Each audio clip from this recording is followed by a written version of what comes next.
Good morning. My name is Lise Vaugeois. I'm the MPP for Thunder Bay Superior North, and I'm the shadow critic for seniors and people with disabilities.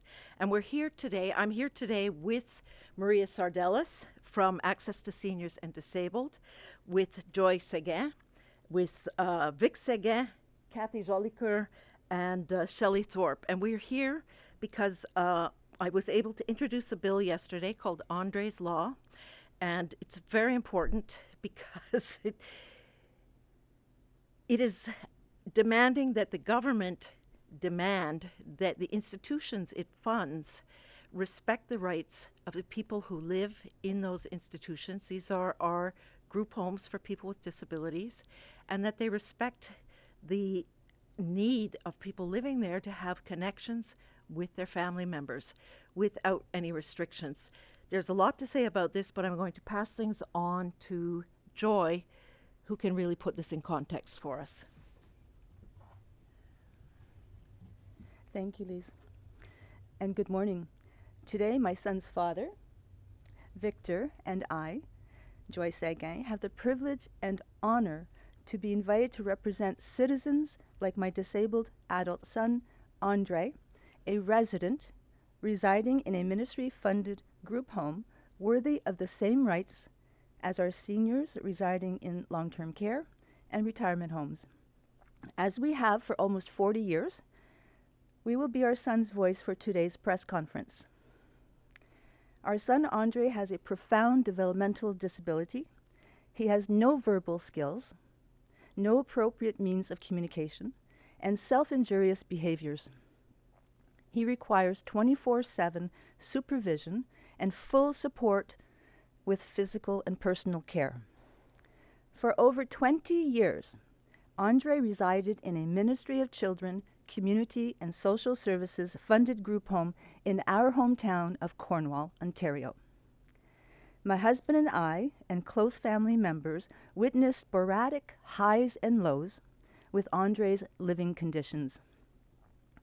Those highs and lows depended on how far we were willing to ensure my son's rights as a human being with thoughts and feelings would be protected and treated with respect and dignity. At times, our advocacy became contentious with the agency when our concerns for our son's well-being was being ignored. When a loved one is not respected and cared for in a manner that we expect, speaking up can have consequences for a disabled loved one and the people speaking up. Those consequences include and are not limited to being issued trespass orders, which is an eventual launchpad to an eviction under the guise of a discharge from services. Consequences are real. My son, my family, experienced these consequences with speaking up and asking the questions of concern. 7 years ago, André was dropped off, literally dropped off at my senior uncle's farmhouse. Our son was dropped off with a discharge from services letter and numerous green garbage bags as luggage. There was no call, no email, no notice, no residence bill of rights. Both my husband and I became immediately unemployed to care for both our son and our senior, aged 90-year-old uncle. Within months of André being dropped off, the Landlord and Tenant Board and the Divisional Court ruled in favor of my sons and deemed the discharge from services was in fact an unlawful eviction. The remedy was immediate reinstatement. The Divisional Court ruling was clear, yet it took another 4 years before my son returned to his group home. The current ministry's services and supports to promote the social inclusion of Persons with Developmental Disabilities Act of 2008 is well written, with numerous expectations of care outlined for agencies providing supports and services for our citizens with developmental disabilities. Those expectations of caring for adults in supported living are not requirements. They're not enforceable. Little to no oversight and little to no alignment across service providers. Thousands of families, myself included, are told by the ministry they do not get involved with the agency's operations. We are told the ministry only provides transfer funding and outlines standards of expectations of care to support living residences. These standards of expectations are not guided by law or a bill. Families face tremendous challenges simply for ensuring a loved one's rights as a breathing human being with thoughts and feelings be respected. 7 years later, André is currently thriving. It is as it should be, for now. A Bill of Rights for residents of supported group living will provide needed accountability and protection for our vulnerable sector of our population. This bill, André's Bill of Rights, I like the sound of that one. André's Bill of Rights for residents of supported group living would support a layer of protection for our citizens living in community-supported living residences. To conclude, I'd like to thank MPP Lise Vaugeois and Maria Sardellis for your relentless efforts with bringing to light that our adults residing in care are worthy of the same rights as each of us here today. Thank you.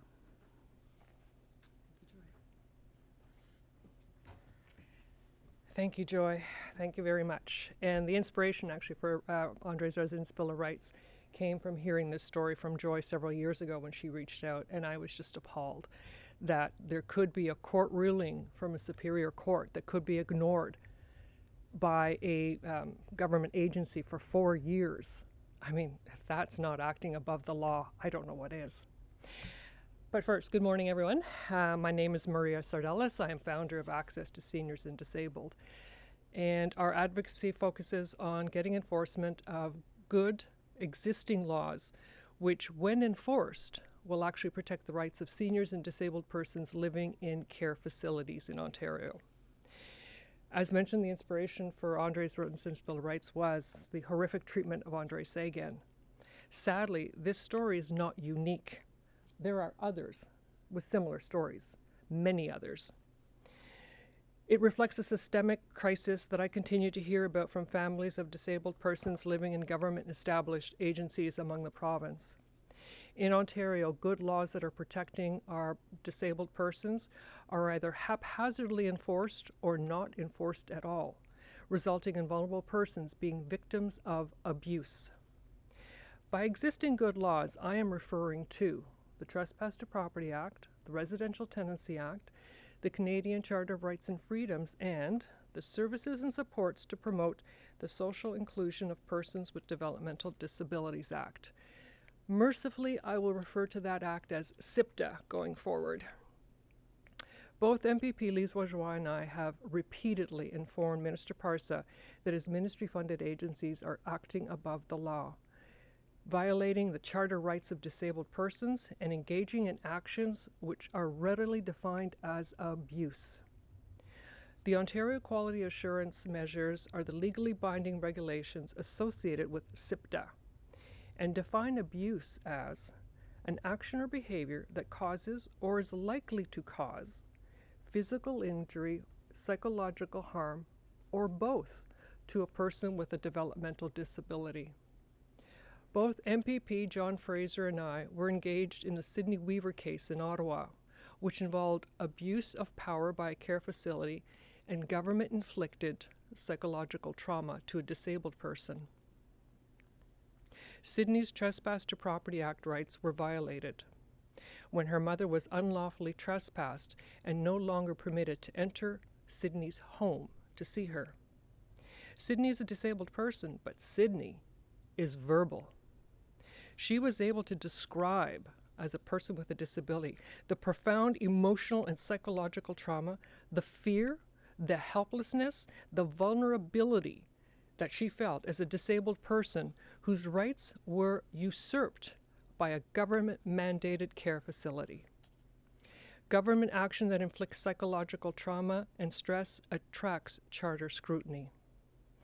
MPP Lise Bourgeois presented André's Resident Bill of Rights yesterday, which is intended to prevent the abuse of disabled persons in government-funded agencies.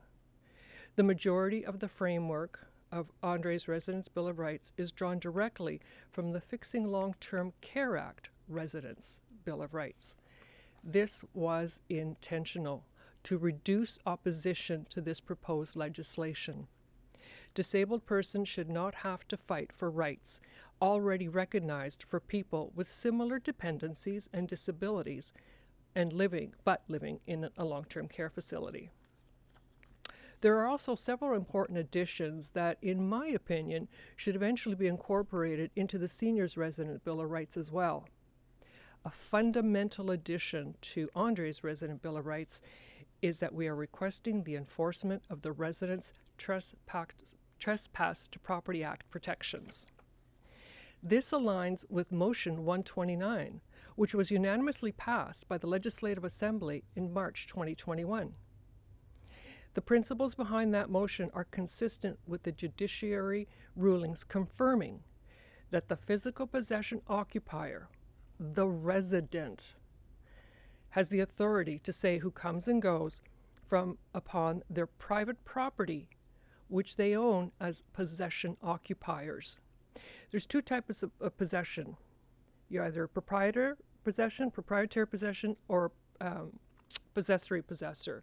Proprietors, yes, you have the deed, you have, your name on the mortgage. But possessory owner is the person who's actually physically on the property. And this is what these residents are. They are possessory owners. André's Residence Bill of Rights also requests that agencies comply with residents' protections under the Residential Tenancy Act. If a facility operator decides to evict, you've certainly experienced it, and you've experienced it, if they decide to evict a disabled person, or any person for that matter, under the Residential Tenancy Act, the facility operator must file a notice of eviction with the Landlord and Tenant Board. The authority to order an eviction resides with the Landlord and Tenant Board, not with the whim of the facility operator. André's Resident Bill of Rights also requests that agency make best efforts to accommodate requests for same-sex intimate care. We are asking for disabled persons, male or female, living in ministry-funded care homes to be afforded the same dignity and consideration that is currently provided in health institutions and long-term care homes. Minister Parser, we are counting on your support of this Residence Bill of Rights so that the ongoing abuse of disabled persons ceases and future abuse no longer occurs. No human being should have to go through what André did, being dumped off with his personal belongings in garbage bags, in essence, being treated like the fourth garbage bag on that porch that day. And then on top of it, getting a court ruling, a superior court ruling saying, no, he has to be reinstated to his home, and an agency of the government ignoring a court ruling.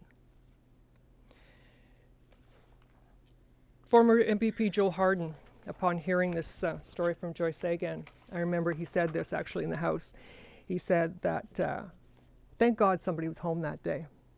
Otherwise, that day could have ended in tragedy. And it could have.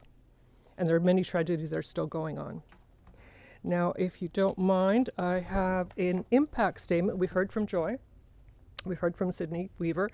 But also I have an impact statement from two sisters whose sister is disabled and living in a care home and for disabled persons. And this is another impact. It's not about just the person that was able to explain it, which was Sydney, but it's about the family and siblings of these disabled persons. So these girls have written, When we found out our mother had been trespassed from Heather's home, we were completely shocked and heartbroken.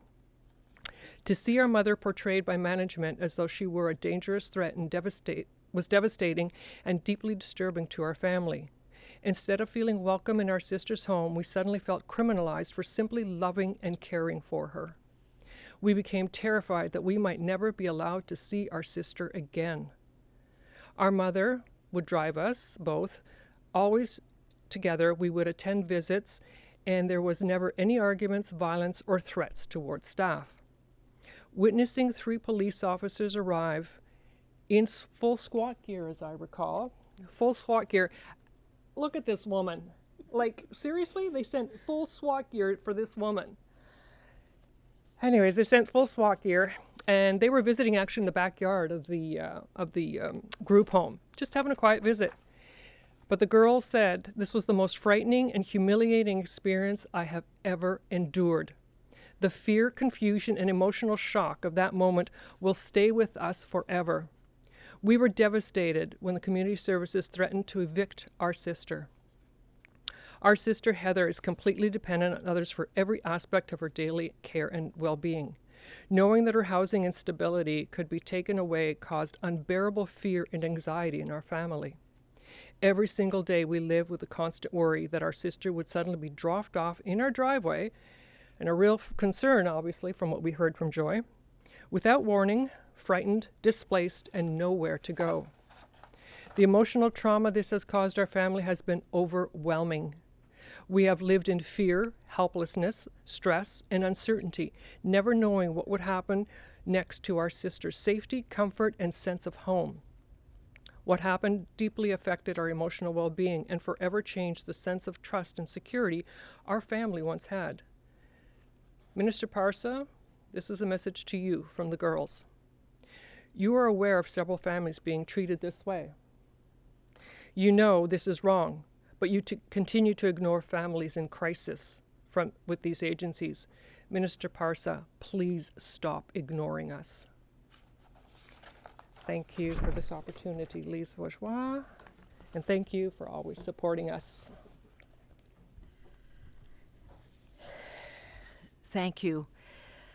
We've heard stories this morning, frankly, that should never happen. This should not be happening. There's a level of cruelty and dehumanization taking place that ignores the lived reality, the feelings, the thoughts.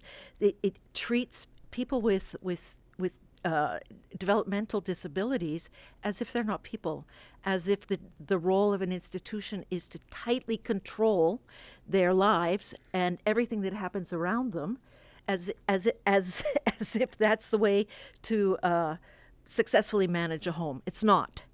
It's and Minister Parsa, I must say, we have spoken to him, we have written letters to him, I have had conversations with him. Minister Parsa, we need you to be proactive. We've provided a solution for you with André's law, with this Residents' Bill of Rights. We need you to adopt this bill, and we need you to enforce it. And frankly, there are laws in place now that you could be enforcing in group homes, but it's not happening. And having a hands-off attitude is allowing these abuses to be perpetuated. It's not right. The Bill of Rights does the following: the right of residents to receive family members and support persons in their home, protection from arbitrary and improper eviction practices, respect for dignity, autonomy, and privacy, access to appropriate complaint and review processes, accommodation requests related to intimate care wherever possible, recognition of residents' legal and tenancy-related protections. Minister Parsa, I know you're a good person. Please be proactive and make this happen. Adopt André's Bill of Rights and then enforce it. Thank you very much.